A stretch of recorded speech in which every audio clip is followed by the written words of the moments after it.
up, guys? Justin, RCA Garage. Got the 350Z here today. We have AST coilovers, Z1 engine mounts, Z1 upper control arms. All that's already installed. We're going to do the quarter balance. I'm going to show you guys the process for that. We're also going to align the car and swap out to his track setup. He has RPF 1s for the track, so we're going to get rid of these Nismo wheels and just follow us along the way.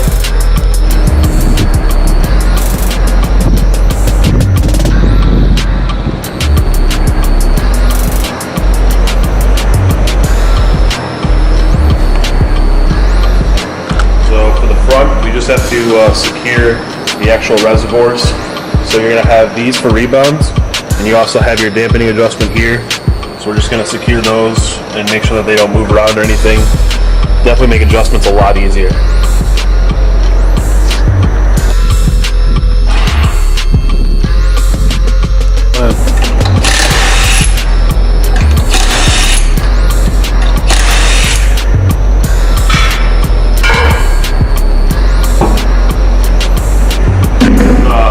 Setup, it's true type.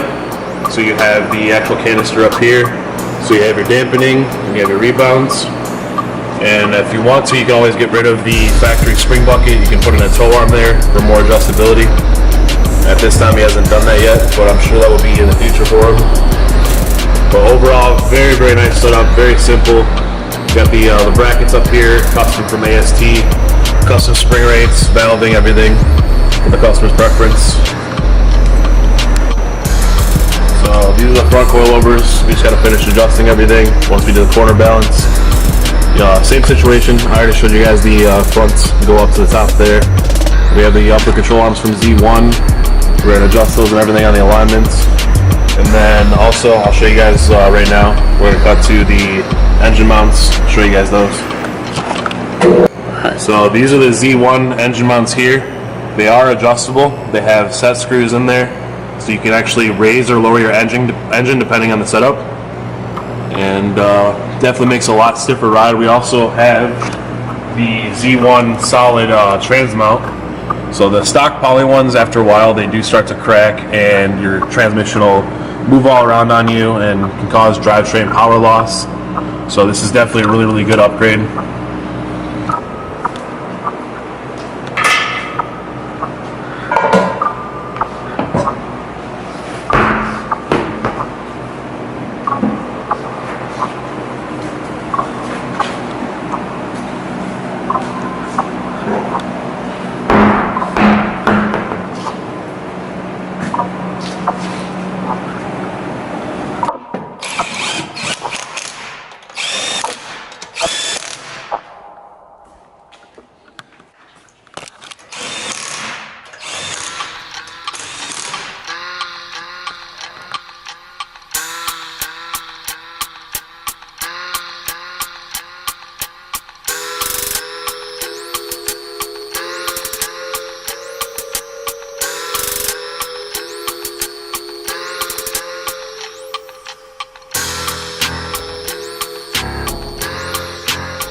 Everything's all zeroed out. We're going to drop the car, find out what the original the weight is for it, and we want to make sure that our cross weight is 50%. That way the car feels the same on the track left as it does right.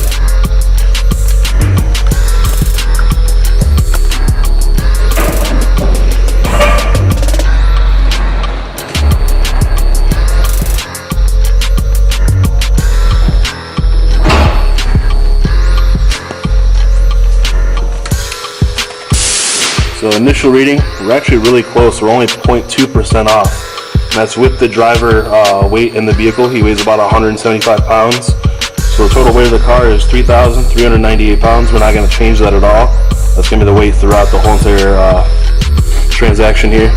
So we're going to, it looks like we're going to add a little bit of weight to that right front. So we're going to actually increase the preload, and that should disperse that weight there so we can sit evenly. So for the collars here, what you're going to do is you're going to turn this a little bit. We needed to add more weight on this side, so you're actually going to take it and spin it upwards. You want to do small increments, otherwise you can't overcompensate.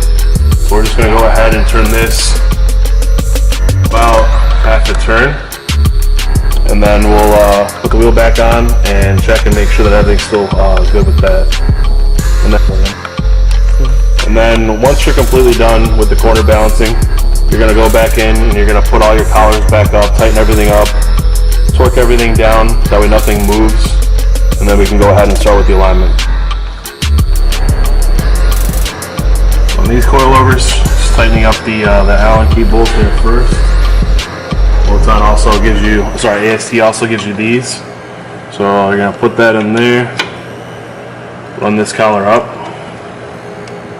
This is going to be the locking collar, so that the spring can go up or down and move around on you.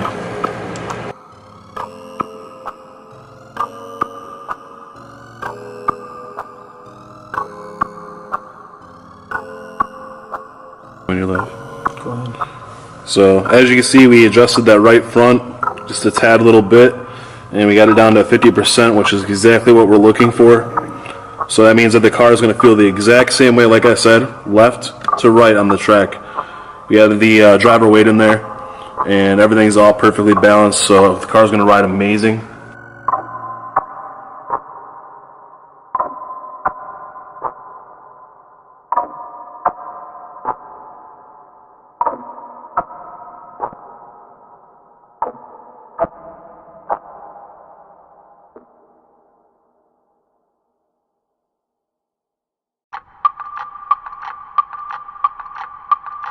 Santos.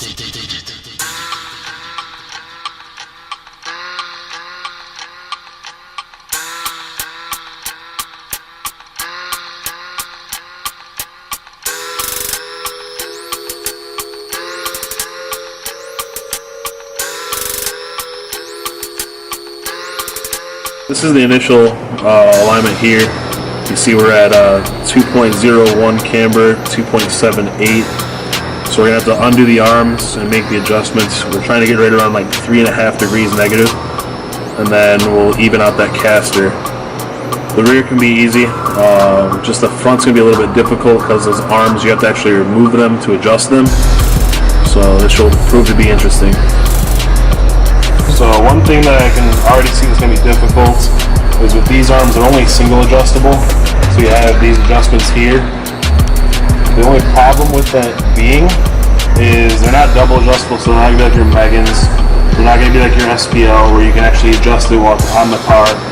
You're going to have to take these arms back out, make some minor adjustments, try to get to that 3.5 degrees, and basically just eyeball everything, and then get it on the rack, check it, and then we may have to drop it down again, take the arms back out.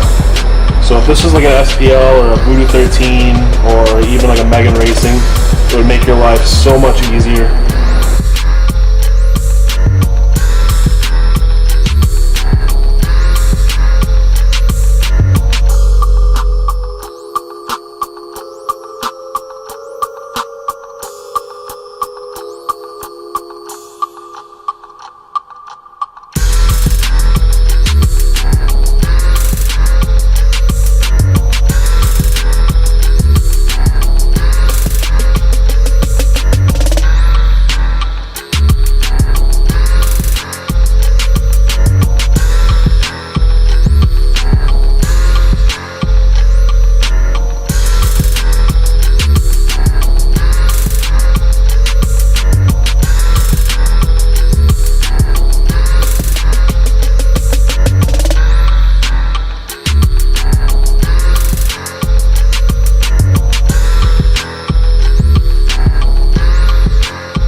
So we took the arms off, as you guys can see, we ended up taking out the positive camber that we had because we want to get back down to like that -3.5 territory.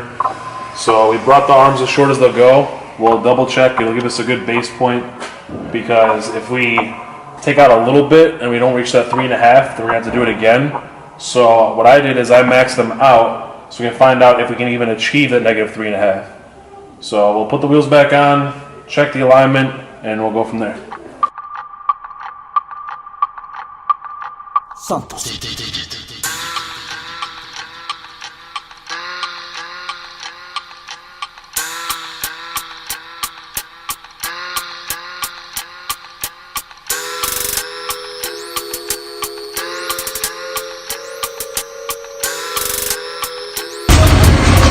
Alright guys, so we just finished up the alignment. The customer does have stock camber eccentrics as well as toe eccentrics, so we're not able to get the preference in the settings that he wants. He will have to upgrade in the future. So we ended up taking the front off about 5 to 6 times because they're only single way adjustable, so you have to take them off in order to adjust them. We got them relatively close. If we were to add more camber, we're at like -3 right now. If we were to go to -3.5, we would have to go with a different route because the arms with the adjustability, they just don't reach that far. So that concludes today's video, guys. Check us out again, RCA Garage. See ya.